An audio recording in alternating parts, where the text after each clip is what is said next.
I tend to worry a lot about a lot.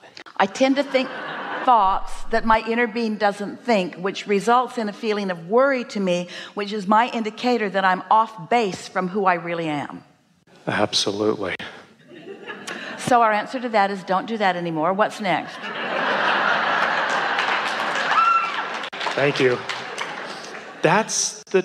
Catch it early is really our answer. Absolutely. Catch it early. Notice that you don't like it, and then notice when you start down that road, catch it early. Okay, so is there ever a point at which you can even not have the thought to begin with?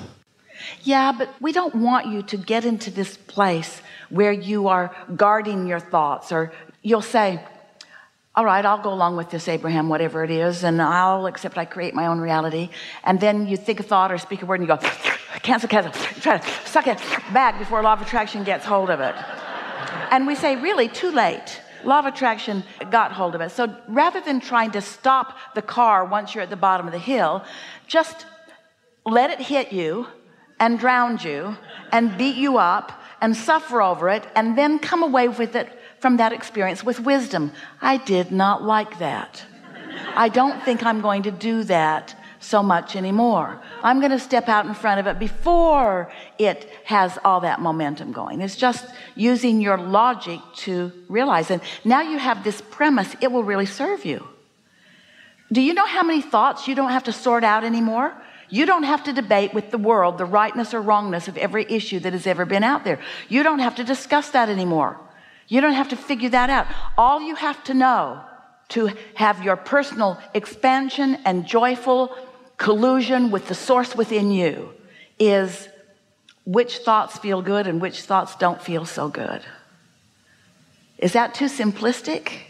No, in fact, it's beautifully simple, and it's amazing how, as much as I understand that, I've been told since I was in high school I'm a worrywart.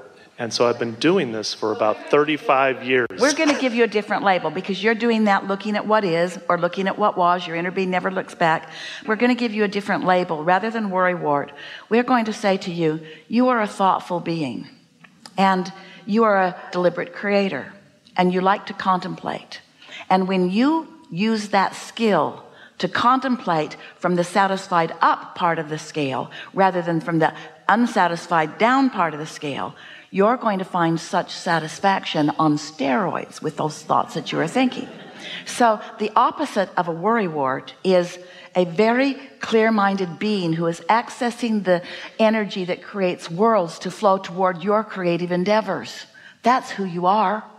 And when you do other than that, it sucks. It feels bad. And you use words like worry. All worry means is that you want something different than you're worried about. Do you know? Oh, you're going to like this because this speaks to who you are powerfully.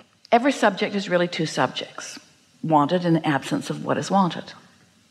So when you are in contrast, in the middle of contrast, worrying, feeling worry because you're there, you know what else is happening at the same time?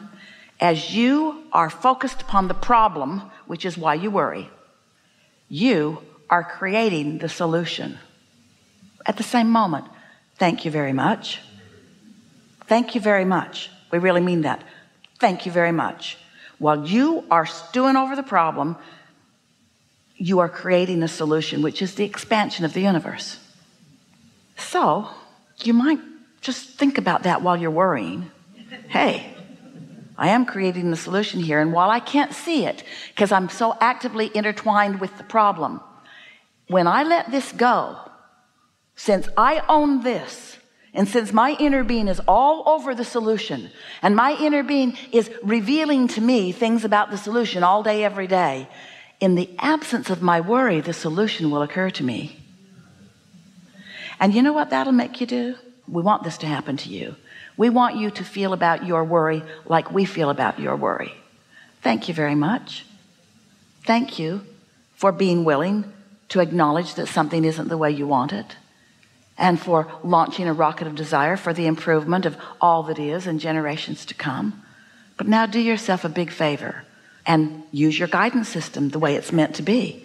As soon as you can, turn your attention toward what you're wanting. And so sometimes those subjects that you've worried about for a long time, they'll keep coming to you so you can just sort of chip the edges off of them a little bit at a time. Because every time you feel a little relief, your vibration is where you last left it. So as you're really worried about something, but then you talk about these general concepts and you remind yourself that you're creating solutions, then you've moved it to a different place. And in time, that worry is going to be more like satisfaction, where you have more creative control.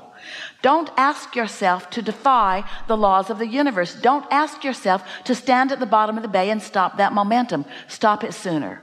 And be proud of yourself for being knocked over by momentum enough times to help you make a new decision. And my new decision is, I don't want to worry so much. My new decision is, I want to be more aware of my guidance system. My new decision is, I want to be more in sync with who I really am.